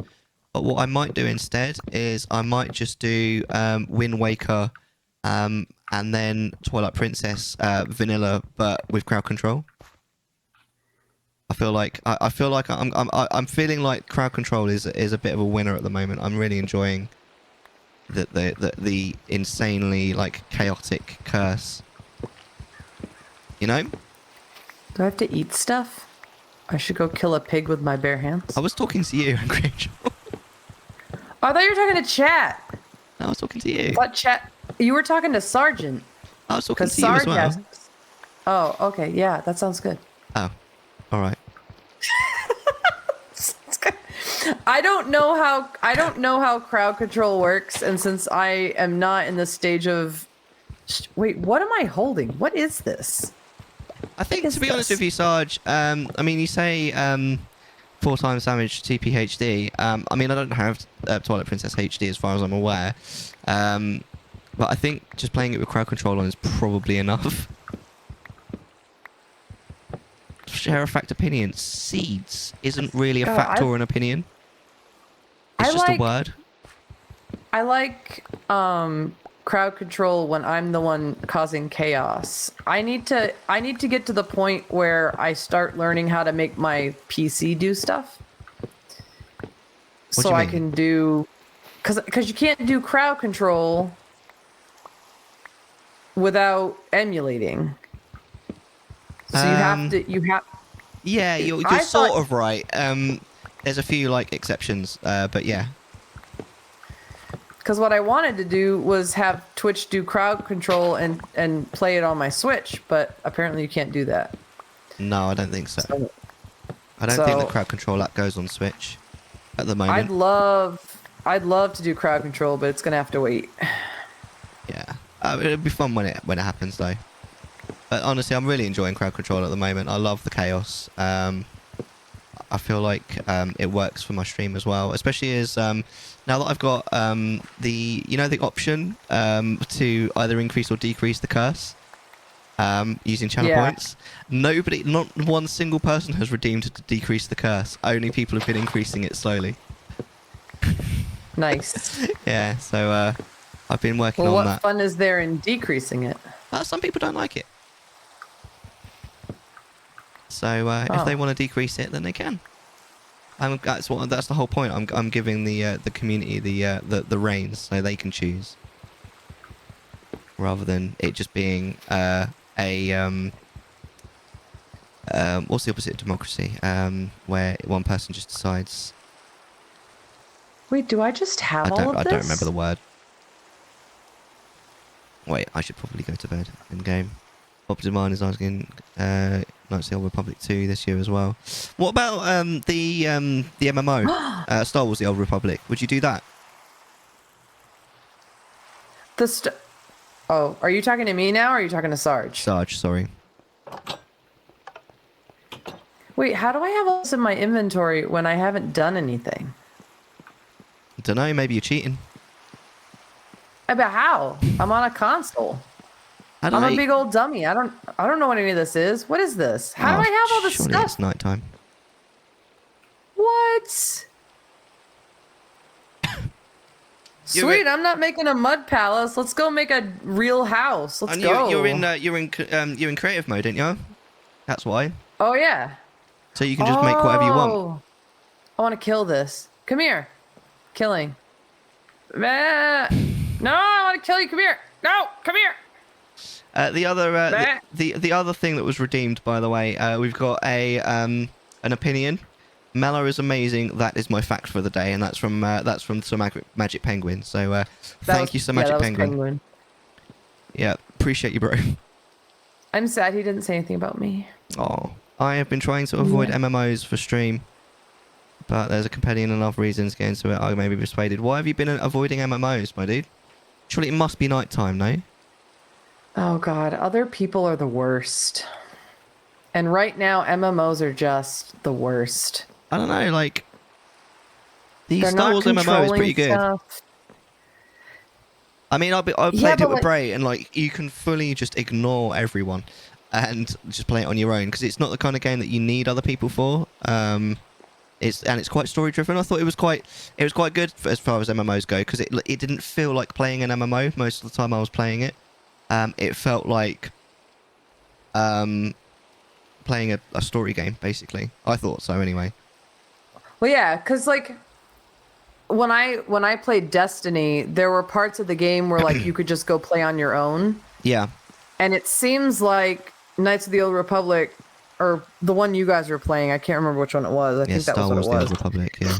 You could play the whole thing just in co-op and never deal with anybody. Yeah. But with MMOs in other areas, you have to deal with people.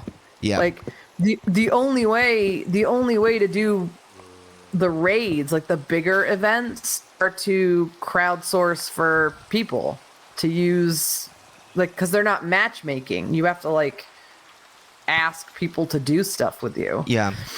And that sucks. Oh, hello. What's that? What's that stuff? Oh, because I'm digging it, but I'm not.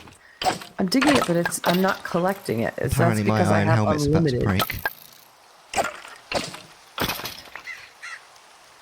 Well, this isn't fun. I don't want to just have unlimited resources. What fun is that? Well, you need to turn off creative mode and go into survival mode. I want to work for it. Make me work for it. Work. It's the time that sinks to sink in that gets me hung up. But if I can finish the main story on my own in 30 to 50 hours, I consider it. I'd reckon that's probably about how long the main story of like the free part of Star Wars: The Old Republic takes. Obviously, if you buy it, then you get all the DLCs, and it's a lot bigger than that. But generally speaking, I think it was about 30 to 50 hours all told. I thought it was pretty good, to be honest. I played as a Sith Inquisitor, I think. She was a badass. She just went around taking names and like killing for no reason. She was a total bitch. It was awesome.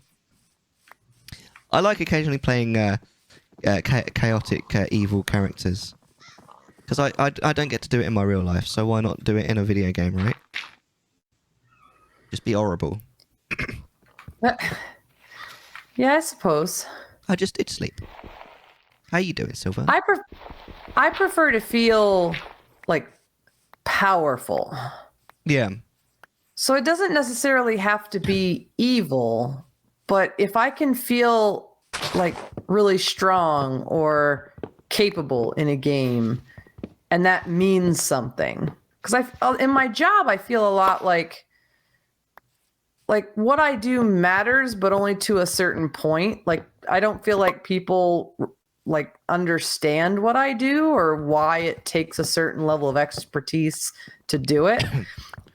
I feel like people come up and they're like, "Oh, you're a teacher. God, I love teachers. Teachers are amazing." But then I never do. But if I was ever like, "Okay, what do you think a teacher does?"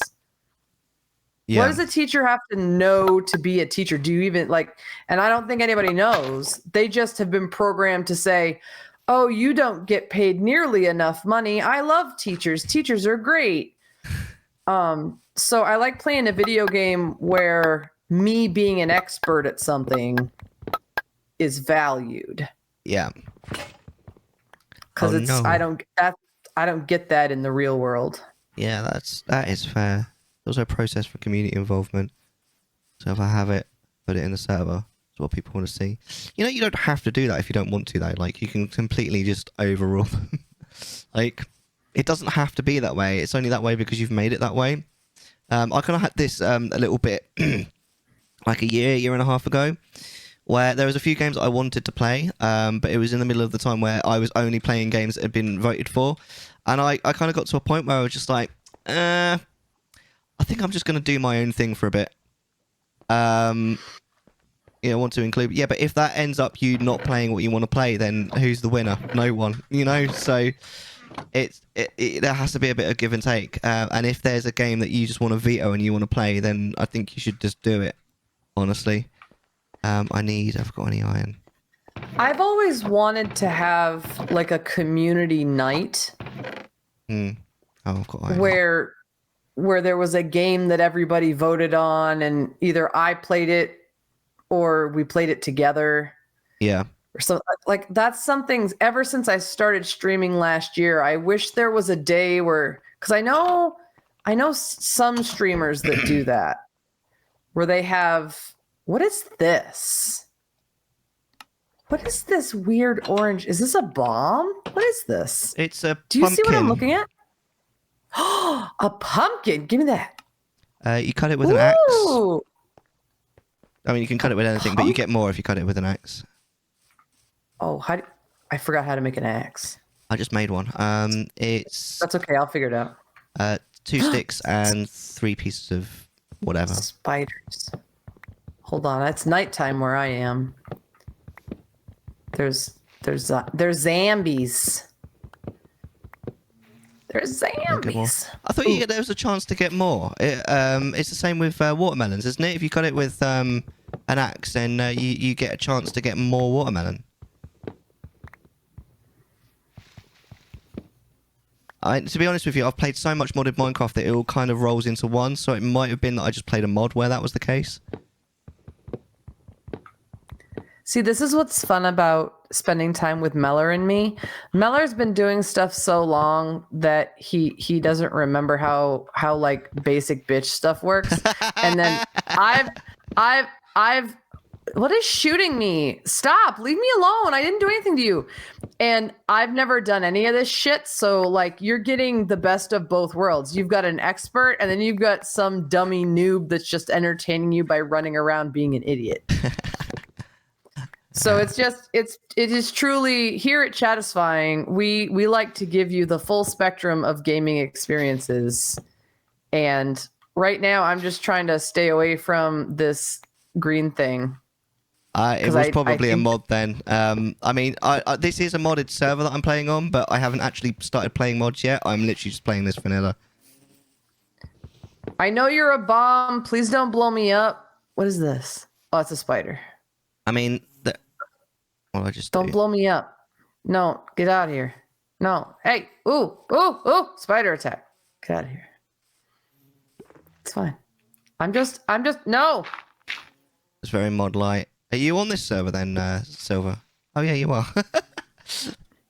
Ooh, bamboo. I'll take some of that. Wait, what's this? What's going on up here? A tree fell down. What's this? Ooh, it's a mushroom. Hello, mushroom. I'll take that. Thank you. Hey, come here so I can beat the shit out of you with this piece of wood. Yeah, that's right. Get got. Ooh. Oh, does that hurt? Oh no. Squish your stupid face. Come here. You're very aggressive. Come here. Ah. She's aggressive, right, chat? Hey, I'm on survival mode. I'm not fancy cherry blossoms living over here. I'm on survival mode. I've just made an area for me that doesn't spawn many mobs. Yes, I've created this grove of cherry blossoms. I literally only created this cherry.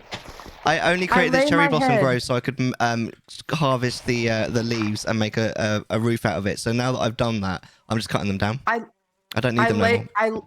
I lay my head on my luxurious 3-bed wide pink bed. Yeah. Hey.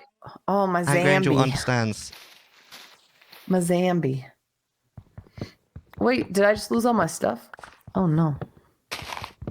Oh, no. Where did it start? Right. What is this?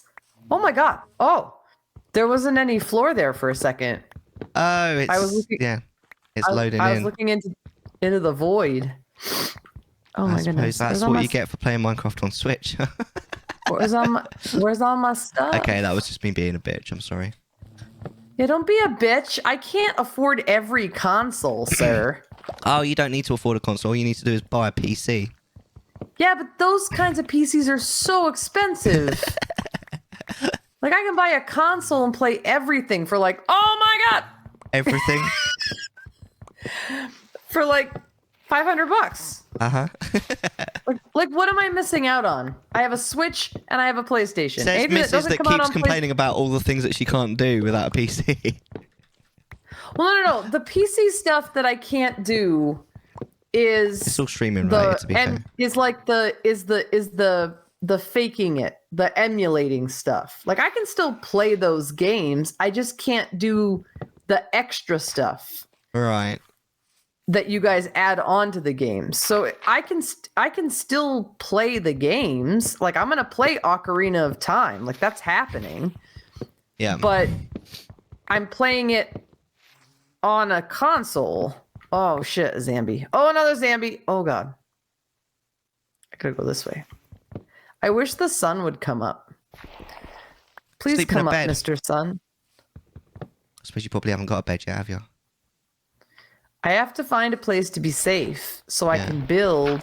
Is that a witch? Oh shit. I don't want to mess with that. I remember what witches do. We're not. No, Mr. Zambi, no. Oh shit, I'm stuck under this tree. Woo!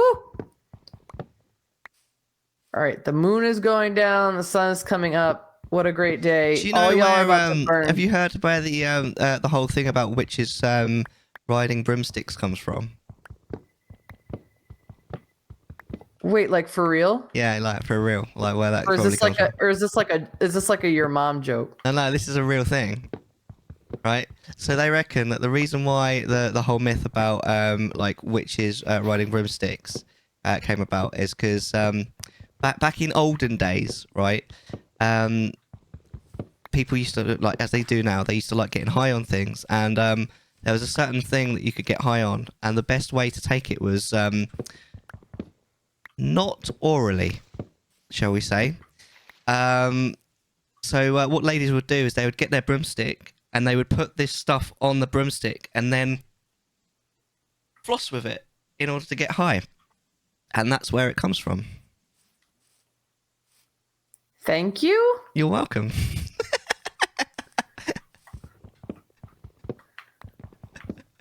What's going on over here? There you go. You Says learned something today. You can say that Chattisfying teaches you things. Chattisfying does teach you things. Oh yeah, about We're a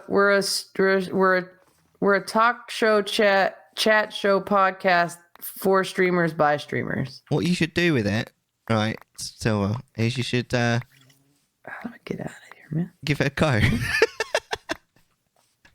With a substance that's not illegal, obviously. I don't think I own a broom. Buy one. Yeah, you buy me a broom. All right. No. Acting like my dealer over here. You got any Take a broomsticks? broom up your ass. I don't have a broom. Go buy one. No, Well, it if you doesn't go want up me to your do- ass. It doesn't go up your ass. It's nothing to do with your ass. You just said. No. You just said. No, they think put the about stuff on it, Angry Angel. Think about it. Only ladies could do it. That's why that witches are all women. It's 2024, Mellar. Ugh. Oh, amazing. This is gross. I'm changing the subject. I want to go swim in this ocean. Am I gonna find something out here? Probably not. Nice, I let's do respect my cleaning utensils too much to do that. Oh, enjoy, on, mate. Thanks for hanging out. It's nice to see you, man. Bye, Silver. Ooh, there's people under the water though, Mellar. The mer people, they will attack you. Oh no! You just said I wouldn't find anything out here. I mean, to be fair, I mean, how many You won't find anything out here except these people that are gonna attack you. how many mer people are there in the game though? Like, they're super 1, rare. 2, 3, 4, Well, 5. because you're obviously near a place where they spawn, which is super rare. I think. Yeah, but how would I do? It's super rare. It's the first place I went out in the water. Well, you just got lucky in your seed. What the hell? Okay. Ooh, this is a big fishy. Can I kill it with my hands? Come here. Come here, fishy. Oh no, I'm getting attacked. Oh god. Okay, let's go back over here. The game's like, you cannot breathe underwater. Please. Please proceed to your nearest land option. Please. Should we call it a day? Sure. I'm just running around. Oh, turtles! turtles. Can I have it? Look, there's a turtle. Kill them, Angry Angel. Kill them all. No, they're babies. They're just looking at me. Can I feed them All stuff? the more reason to kill them. Can I feed them? Can you? Here, you can have this. There you go. Here, eat some grass. Do you want some grass? I can bring you food. Do you want this rotten flesh? Hold on. Here you go, baby. How do I drop it again? Okay, I push this button. There you go, babies. Do you want some rotten flesh? Oh, he ate it. There you go, baby. Oh, so yum yums. Mmm. Mellar, can I keep this turtle?